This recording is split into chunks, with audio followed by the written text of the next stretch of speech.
Joining us now, Democratic Congressman Jim Himes of Connecticut. He's the ranking member on the House Intelligence Committee.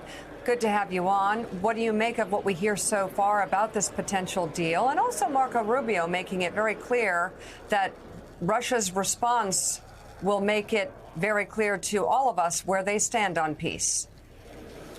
Yeah, Mika, I was sort of chuckling at your characterization at the top of the hour of Ukraine agreeing to a ceasefire. They didn't agree to a ceasefire. They bent the knee to the extortion that started in the Oval Office when President Trump and Vice President Vance beat up on Zelensky, cut off his flow of arms, and cut off the intelligence sharing that every day saves lives in places like Kyiv.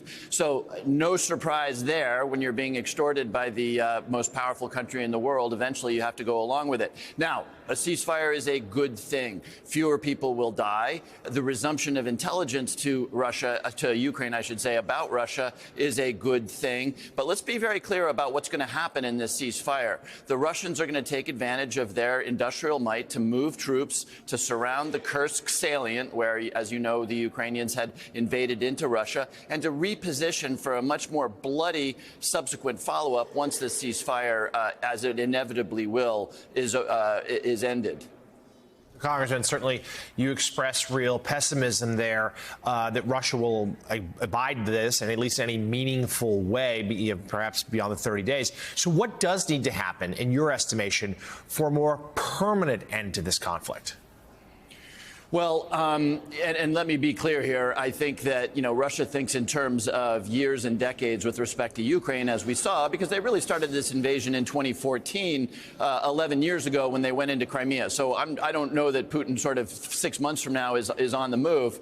But this doesn't end because, of course, the way that this has come about is one that says to Vladimir Putin, this is painful and expensive, but eventually you get what you want, especially if Donald Trump is president. So, again, we'll need to see what sort of security guarantees are ultimately given to the Ukrainians. Donald Trump says there will be none. That plus Putin learning that, expensive though it may be, he achieves his aims is something that he learns. By the way, it's something that President Xi in Beijing also learns with respect to what he may or may not do in Taiwan. So, again, I don't know if this is a disaster in the next 6 months or the next 6 years, but given the way that the United States has behaved, this is a disaster being set up. Well, your characterization, though a Democrat, and people watching may think, well, he's just saying that because he's an elected Democrat.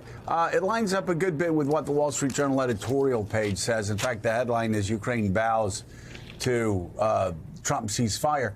I am curious, though, the Biden administration for years said this war was not going to be won militarily. What Marco Rubio said flying over to Saudi Arabia, as I said on the show a few days ago, echoed what I heard from the Biden administration all the way back to 2023.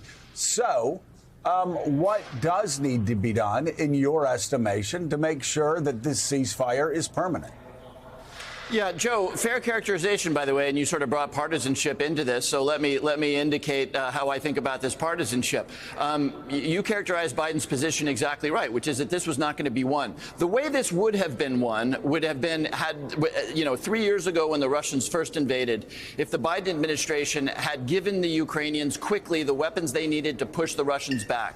That did not happen. Instead, we, for a period of years, gave the Ukrainians the weapons they needed to lose slowly. That's a bad strategy that was implemented by the Biden administration, if what we're talking about here is partisan views.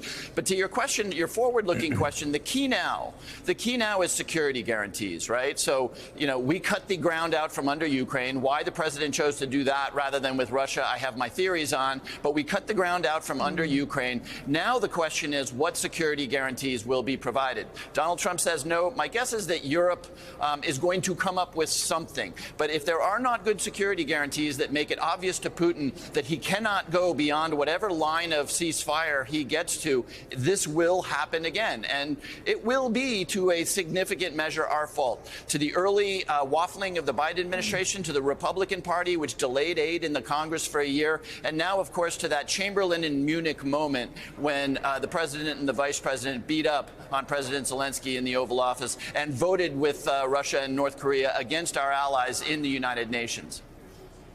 And again, the partisanship that you say I brought up was actually bipartisanship, saying that both you as a Democrat and the conservatives who support the Republicans for the most part on the Wall Street Journal editorial page are also deeply concerned with this.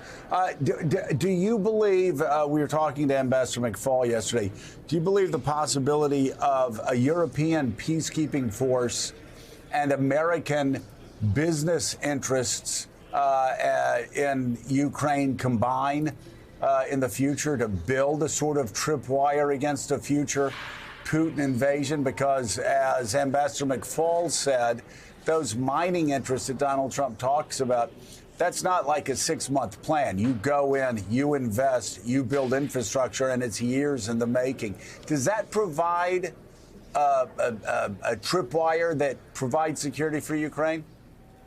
Not even close, Joe. I mean, this whole bit of extortion where we are demanding minerals in exchange for helping the Ukraine, is just absurd. No, I mean, let me tell you how this happens, right? 2 years from now, when there's a bunch of American mining companies in eastern Ukraine, and Putin decides that the Trump administration is coming to a close, so he needs to finish this thing, he makes up some sort of provocation on the part of the Ukrainians. He says, "Oh my gosh, they did this. We are going to move in some troops, and we're going to start, setting up a no-fly zone, so you better get your people out." That's how that ends. Now, so that's a sham. That's a complete sham.